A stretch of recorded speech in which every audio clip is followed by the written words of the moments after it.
aujourd'hui pour ce deuxième plateau croque-lecture de l'année 2012. Moi, très bien, et je crois que c'est grâce au menu alléchant qui suit. La rubrique sushi vous avait-elle plu? Alors on la retrouve avec Thibaut et l'incontournable chroniqueur de manga, Jessie. Mais ce n'est pas tout, Constance va ouvrir le bal avec Délit de fuite. C'est parti!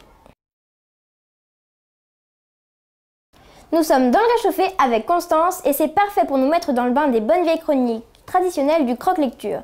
Bah oui, parce que depuis la reprise, il y avait eu le reportage à Montigny, et puis l'émission consacrée aux étoiles littéraires, ce qui fait que ça nous a pas du tout laissé le temps de souffler. Enfin bon, revenons à notre mouton que j'ai un peu laissé de côté. J'ai trouvé ton surnom, Constance. Je rigole. Je laisse la parole à notre super lectrice chroniqueuse. Cette fois, je quitte le genre fantastico-historique pour vous parler d'un roman de vie de Christophe Léon. Si vous n'avez pas vu l'émission numéro 5 du 9 décembre, je vous la conseille car Caro a fait une super interview de cet auteur. Il a écrit notamment Grandpa, Désobéi ou Le goût de la tomate dans la collection Petite Poche. Constance, peux-tu nous raconter l'histoire de Délit de fuite? Sébastien a 14 ans mais vit encore plongé dans l'enfance malgré le divorce de ses parents. Un week-end sur deux, son père vient le chercher chez sa mère pour l'emmener à la campagne dans la maison qu'il restaure. Mais cette fois-ci, rien ne se passe comme prévu. Son père a un rendez-vous important qu'il ne va rater sous aucun prétexte. Furieux d'avoir perdu du temps dans les bouchons, il rattrape le temps perdu en empruntant de petites routes de campagne dangereuses, en roulant vite, bien trop vite.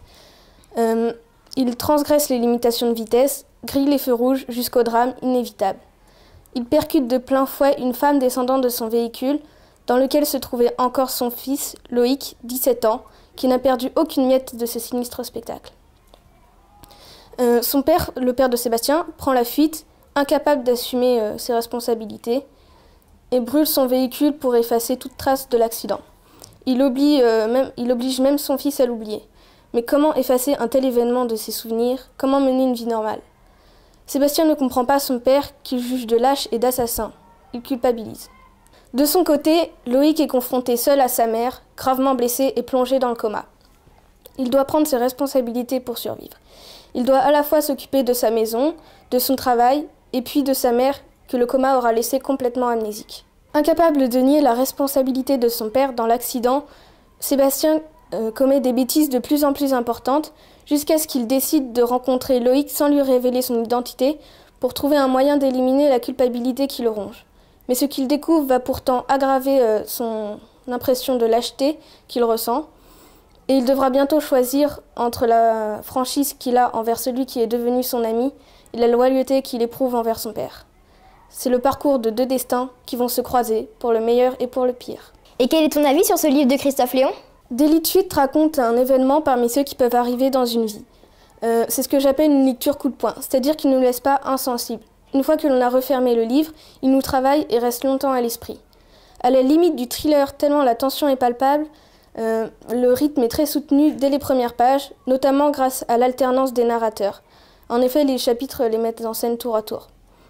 Si Christophe Léon a choisi pour Sébastien une narration classique à la première personne du singulier, il adopte pour Loïc une narration à la deuxième personne du singulier.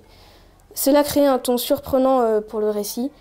Ce tu pour Loïc est surprenant et crée une mise à distance. Mais en même temps, on se sent concerné par ce tu. Les points de vue aussi s'alternent. On a d'un côté le fils de la victime et de l'autre le fils du coupable. Christophe Léon parvient parfaitement à retranscrire les émotions ressenties lors de tels événements. À chaque fois, je me suis demandé si Sébastien allait parler. Lui, qui tient entre ses mains le futur de son père, marche sur une corde raide entre responsabilité et loyauté. Mais Délit de fuite n'est pas qu'un court roman à suspense, c'est avant tout une très jolie histoire sur l'amitié et le sentiment de culpabilité. Plusieurs sujets sensibles y sont abordés, comme la sécurité routière, évidemment le délit de fuite, mais aussi la confrontation d'une famille face au coma. 3 sujets qui forment une histoire sur la responsabilité, la culpabilité et l'amitié. Du coup, les questionnements du héros nous touchent le lecteur, en même temps que le récit du fils de la victime. Christophe Léon ne porte aucun jugement, personne ne tient le rôle du méchant contre les gentils. C'est à chacun de se forger sa propre opinion et de se souvenir que souvent, la réalité rattrape la fiction.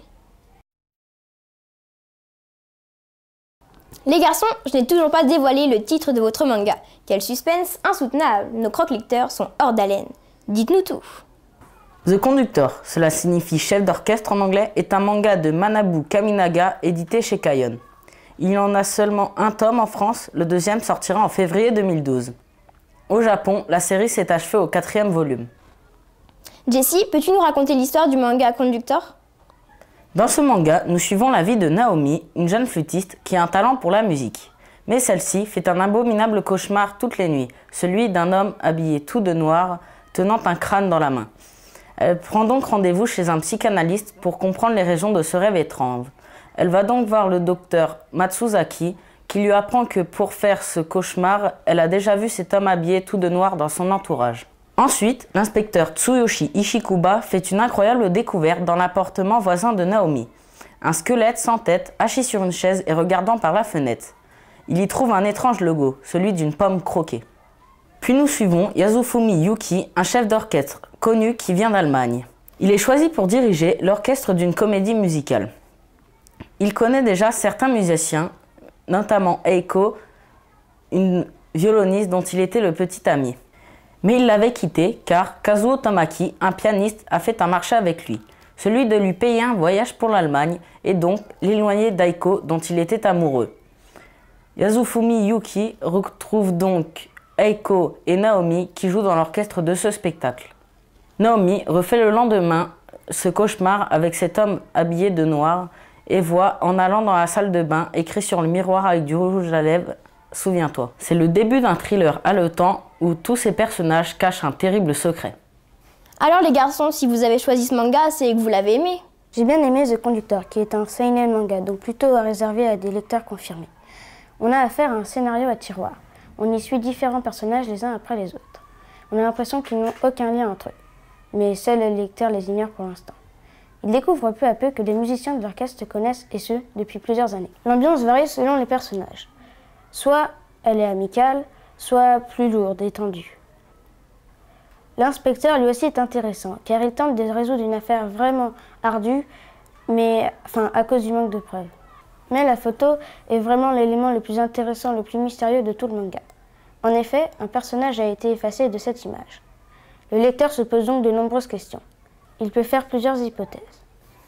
Soit le personnage effacé de la photo est un proche de Naomi. Soit c'est le meurtrier dans l'affaire de l'inspecteur. Soit c'est un personnage oublié de tous les musiciens qui a un rapport avec le meurtre. Mais le psychiatre lui aussi est intéressant, car il analyse le rêve de Naomi très facilement, ce qui me fait penser qu'il cache un secret sur le rêve de notre héroïne. Comme s'il le savait déjà ou que cette situation lui était déjà arrivée. Enfin, les graphismes correspondent bien au scénario. Le mangaka joue sur les couleurs sombres pour ajouter une face cauchemardesque au manga. Il ne faut pas s'attendre à des dessins magnifiques, mais plutôt réalistes. En définitive, je conseillerais ce manga aux amateurs de séries policières. Il rappellera à certains la série Death Note, dans le même genre thriller fantastique. Et c'est parfait pour conclure notre émission. Je tiens juste à adresser un immense merci à vous tous, nos fidèles et nouveaux croque-lecteurs, qui êtes de plus en plus nombreux à nous suivre chaque semaine et à laisser vos commentaires instructifs et encourageants. Alors encore merci beaucoup, et puis comme chaque semaine, je vous dis à vendredi prochain.